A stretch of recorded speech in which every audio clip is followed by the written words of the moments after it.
My bird is trying to let me know something's up. Anyway, I decided to pull some cards, and the first one I got is the Rescuer. The light attributes are provide strength and support to others in crisis, acts out of love with no expectation of reward. And the shadow aspect is assumes that the rescued will reciprocate and keeps the rescued one needy. So all of the cards I pulled here is stuff that I've been processing myself this week. There were parts of my ego that wants to lash out and say, yeah, these people aren't reciprocating, feeling sad that people can't meet me where I'm at and give as I give, but that's just the ego speaking. But I feel like there's been a balancing out of this where we're no longer rescuing. And for those of us that have felt like we've needed to rescue people, we don't feel like we need to do that anymore. And there's no rescuing. When we are doing for others, it's out of love and with no expectation of what we get back, and no ulterior motives to keep people needy. Be aware and observant of those in your life that do try to show up or shows up and they're not in their integrity. And they only show up because they want to keep you needy, dependent on them, as a means to be a part of your life or to hold on to you. The second one that came out was the Femme Fatale. The light attribute is highlights the erotic nature of the feminine, opens your heart when your dependency is rejected. Shadow attributes inappropriate use of sensuality, attachment to money and power. Okay, again, this is energies I've been feeling all week. If you are in your light, in your power, the ego still comes out sometimes and makes you doubt. So I feel like there's been a lot of questioning, or will be questioning, of your sensuality and your sexuality. This is again a balancing out for those that are in their light, where we no longer suppress our sensuality and that side of us, but we embrace it. But we do not fall into the shadow, which is inappropriate use of sensuality, attachment to money and power. And I think this is playing out collectively in many ways, but also specifically in our lives, where we can see those that do this or have done it. And sometimes seeing it on the outside is a reflection of us, and sometimes seeing it on the outside is for us to shine our light on it, and it is not us. So you'll know when you are in your light energy, in your power. And it's really important that we do not judge ourselves too harshly. Empaths and light workers, they are very good at looking at their shadows and working at it and going within. And often we will think it's us. You'll think that, am I the one that is doing this? Am I the wrong one? And sometimes other people will project this about themselves onto you and make you feel as if you're the one. But I think the place where we are at now, we are no longer here in these shadows. We may have been in the past, but we are not here in these shadows anymore. But others may be working through this or seeing this about themselves. So don't take on the low vibrational energies of others, and you don't have to get engaged in these energetics that may play out. But sometimes we are called to be the ones to illuminate this in others, in the world, so that it can be cleared for the highest good of all. The other card I got is Midas, Miser. The light attributes is entrepreneurial or creative ability to turn anything to gold, delight in sharing life's riches. Keyword there being sharing. Shadow attributes is hoarding money and emotions, obsessive fear of losing your wealth. This is an interesting one. These energies all tie in together, really. It's about choosing love over money, status, supposed or assumed stability and security. And I feel like a lot of the structures that are in place in the world and even in our own lives are falling apart. Things that we thought were stable and secure and permanent, things that we thought we wanted, things we thought were good for us, that isn't good for us, will fall away. So there might be towers happening and a lot of transitions and changes. We need to, at this point, remember to let it happen and let go. The things that are meant for us will, after the storm passes, after the tower is done, the people and the things that are meant to be with us will, they'll still be standing and they'll still be there. And the things that are not meant for us will be destroyed. So if you are experiencing a tower, just remember this. I think almost everyone is experiencing towers at the moment, clearing out. But if you are, I'm thinking of the wheel card in the tarot.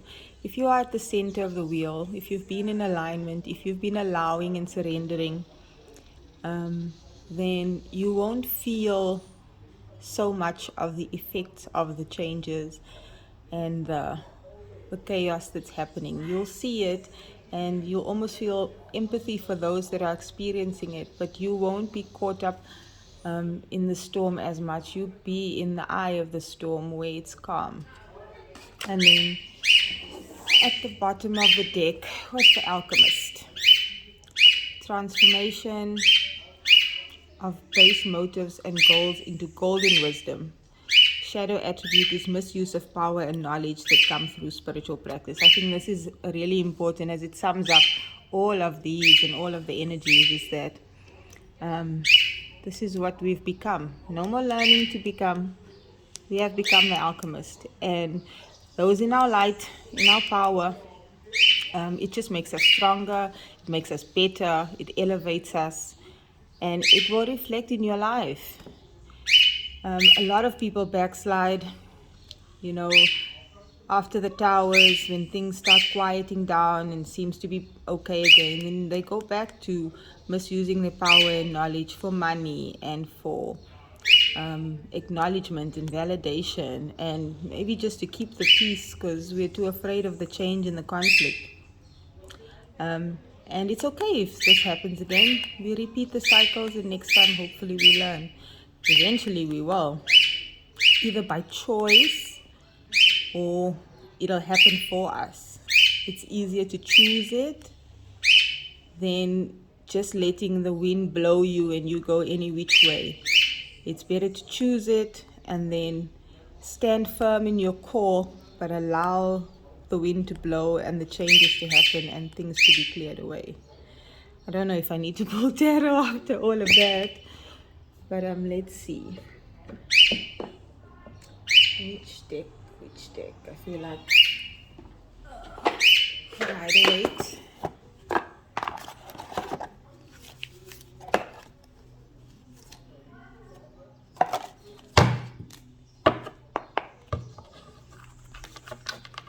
The devil wants to be seen there.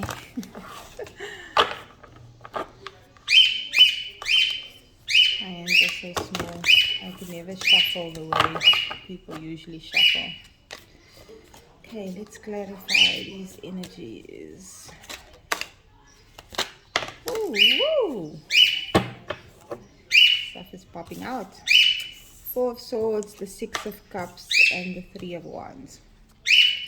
There's cards are eager to jump out today. Is an energy of rest at the moment. I think it's almost an energy of praying while we rest, and coming into alignment with our truth.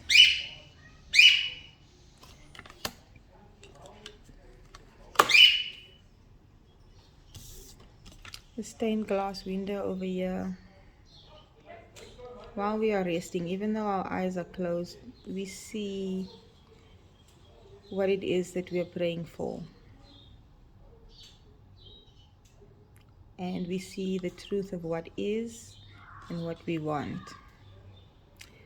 But we're resting in peace, resting, knowing that our prayers will be answered in accordance with what it is we want. Because what we want is inevitably, or should be, in alignment with what the divine wants. The Six of Cups, there is a return to innocence and purity, being childlike, unconditional love.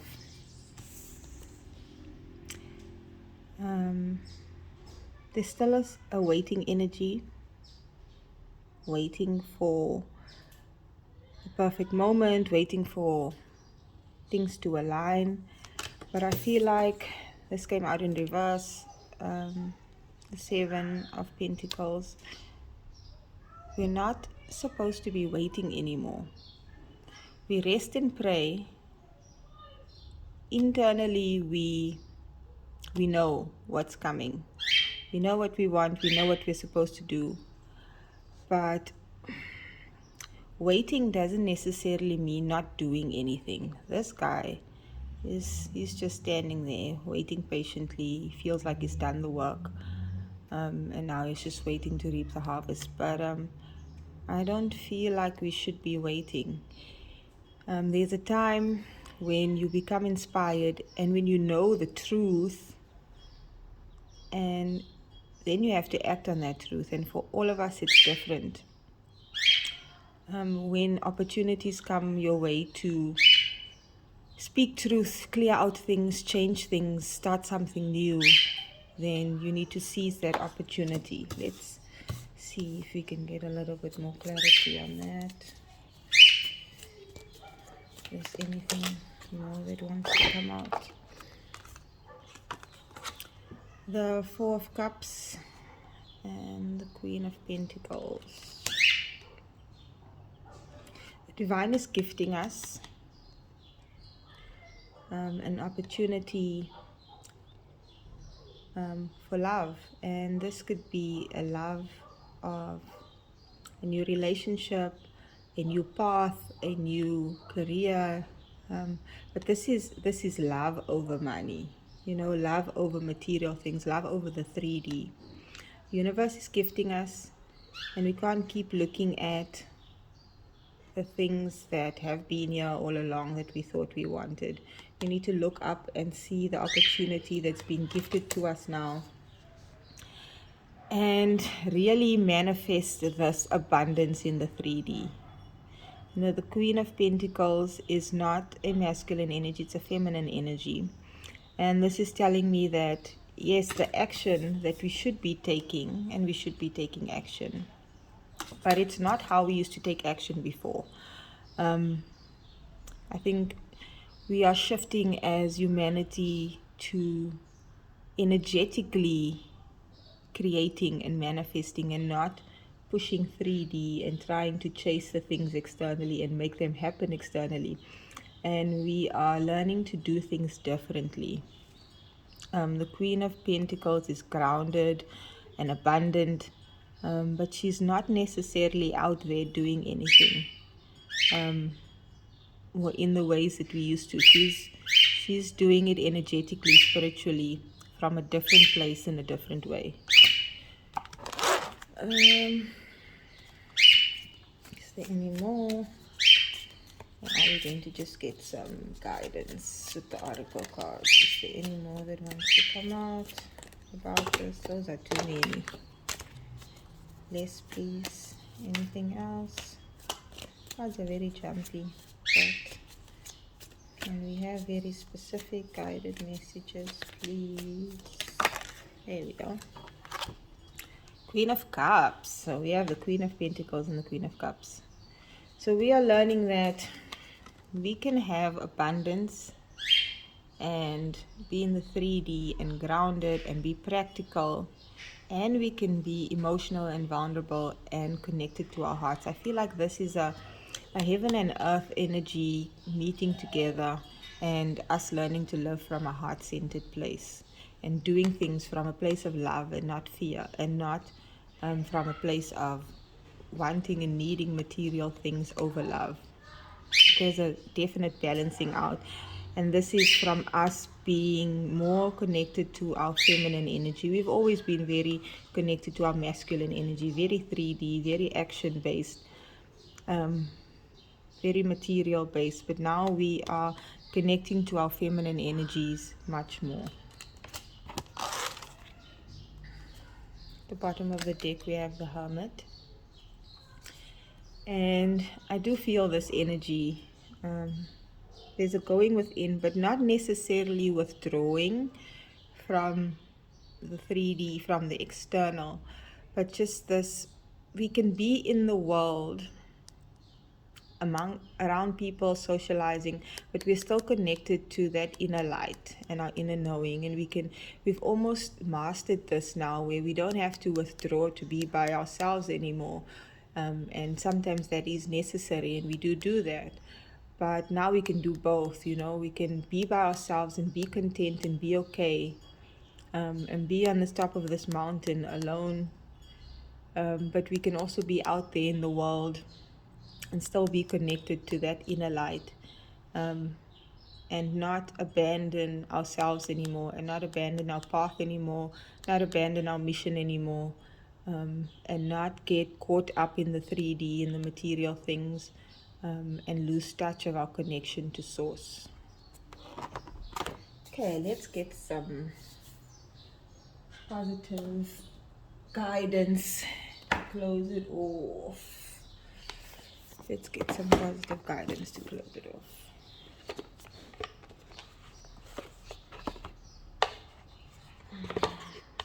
This is going a little longer than I wanted it to be, but that's okay.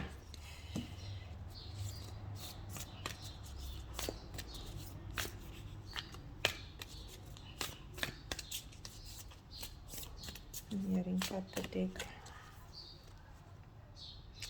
You are very close to achieving your goal.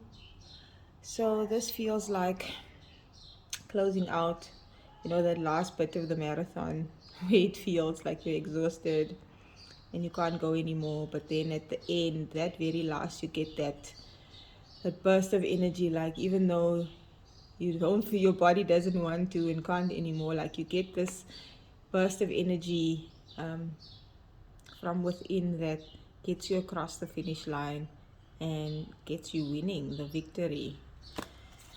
One more.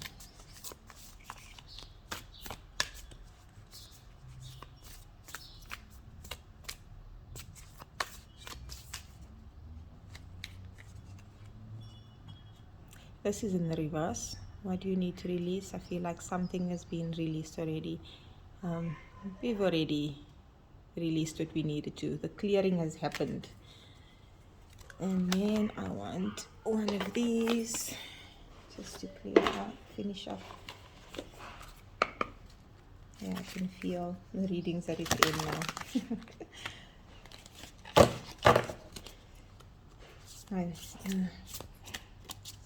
Volume, the level of my voice has dropped, I hope. I was not too soft, but it's like everything's gone quiet around me and outside as well. So my voice has automatically gone softer also.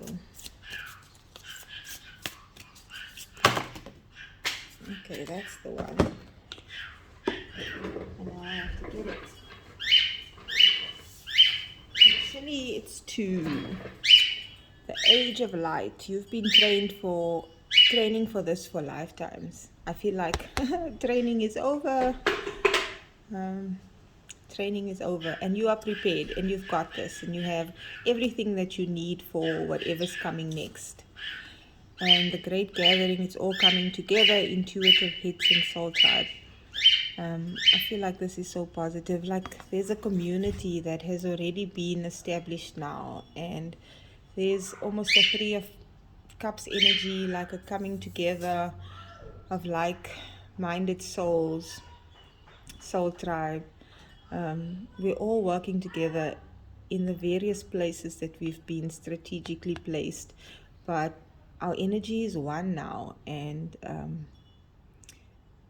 we've been helping each other, but now it's like a celebratory energy that's coming through. Okay, that's the reading.